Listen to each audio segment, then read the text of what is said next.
Hello darlings, welcome back to my channel. For today's video we are going to be doing I'm going to do a 12 by 12. I was thinking of smaller, but no. My thought is we're going to slice this one down into strips, do some paper weaving, and then cut out all these stars as the embellishments. That's where I'm at so far. So this is the ColorRush Studio collection for September. There should already be the unboxing video as well as my first project in that video together. And this is me just playing with it again because I love all the bright colors. I'm not sure on the title yet, nor my photos.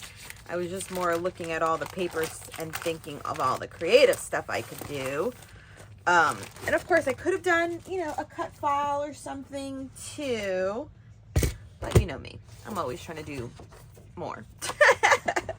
And now I thought about making the strips this way because it is, you can have like the delineation of where the paint is. But then I thought if I did it this way though, all the strips would have like rainbows on them. And I liked that idea. I like that idea more. So I was like, okay, we're gonna do rainbows. And I think an inch is too big, but I think a ½ inch could be good for some paper weaving. Yeah, so we'll do a ½ inch. Okay, so I did my paper strips at a ½ inch. So this worked out well for, I guess, the desired effect that I was going for. But by all means, have creative, expression here. You can do 1-inch strips, even thicker ones. And paper weaving is just a fun way to show off a brightly patterned paper like this one, because I'm always trying to find fun ways to use brightly patterned paper because the bright ones bring me joy. And this whole collection being very neon and anything neon, add to cart. I will play with. So taking the time to fussy cut out all the stars as well. I made sure, I think initially when I was cutting them, to have like one of every color. And then I think I just cut the whole sheet down. So I had plenty of stars to play with on this layout.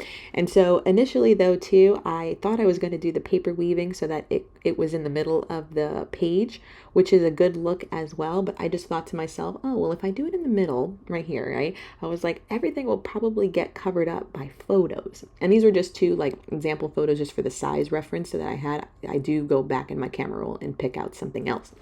But then I moved it over to this like lower left-hand corner, and I liked it so much better because I was like, oh, if I keep it here, then when I put my photos, no matter where I kind of put them, some of that paper weaving can still be seen. And that's what I was trying to, establish. And I was just like, oh, I can totally keep it in the corner and have it be seen. I'm like, I like that very much. So this is me committing to that first attempt at looking at it. And I do apologize for the next two kind of clips of the video. My camera tilted backwards, and so you don't see what's like directly in front of me, like closest to my chest when working. I do fix it later on, but just I'm just attaching the double-sided tape just to the upper half where the paper weaving is not occurring. And then this is where it can't see, because as I'm editing it, I was just like, oh, the whole paper weaving part isn't seen. But weaving in general, it's just up and down and up and down, and then alternating it on the one below it. So that's just what I'm doing. So I just adhere the straight passes to the page first, and then do the up, back and forth going there. That way I have the ability to move it. So have one anchored, and then you're moving the other side. And I made sure to have, I believe it's 5 strips one way, or I think I'm adding a 6, so it's 6 and 6, so it stayed rather symmetrical in that regard, and that worked out really well for the paper weaving portion of it. So then once it's kind of done, I'm just going in with some splatter, and then, like I said, the camera moves again for this one, but I do kind of fix it very shortly. So this just splatter with oxide paint. I took Mermaid Lagoon and probably picked raspberry, and this is wilted violet. So just a purple, a pink, and a blue that complemented rather easily with the colors in the kit. And you can't forget fossilized amber for some gold splatter. That's my go-to now that Heidi Swap Color Shine has been officially retired. So I went in my camera roll and I found photos from me and Valentina from the summertime when we visited Legoland. I had gotten us summer passes, so we were able to go, I believe, 4 times this summer. So we definitely got our money's worth. And her favorites are the roller coasters. So I printed her in front of the great big, sign of the roller coaster she liked, a selfie on a roller coaster, and then us entering the park. And so I always like when I'm able to get multiple photos on a layout.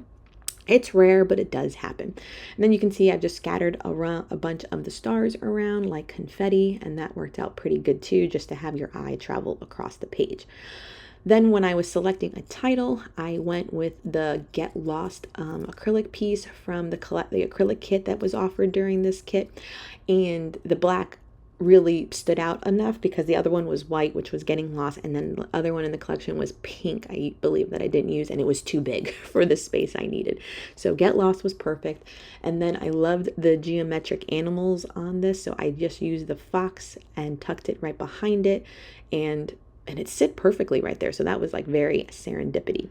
And then as you can see, I'm definitely taking the time to put all my photos and most of the stars on some fun foam, just for added dimension against the paper weaving, and then give dimension against the, the flat white cardstock. But keeping it all, flat with just double-sided tape would work too. And I always go between adding fun foam and not, because my layouts, just so you know a little bit, go as a display in my craft room for the first month or two.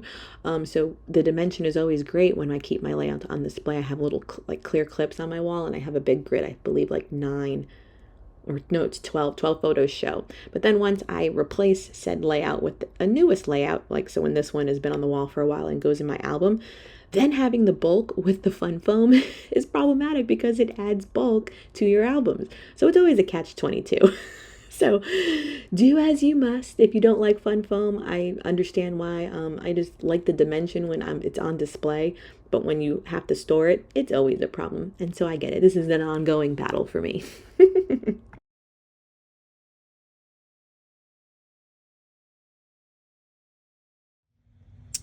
Okay, that will finish up this layout. I did some of that fun foam on some of the stars and the photos, making sure that they got a good kind of contact with it. But we cut out the stars, we did some splatters, we added an acrylic piece. There's texture and interest with the paper weaving. There's more than one photo, 3 photos on there. We did good. All right, I will leave this kit linked down below. Remember, this is the kit for the month of September. It's from ColorRush Studio. I will leave everything linked down below for you. Thank you so much for joining me. Please subscribe if you are new to my channel. And until next time, everyone, bye.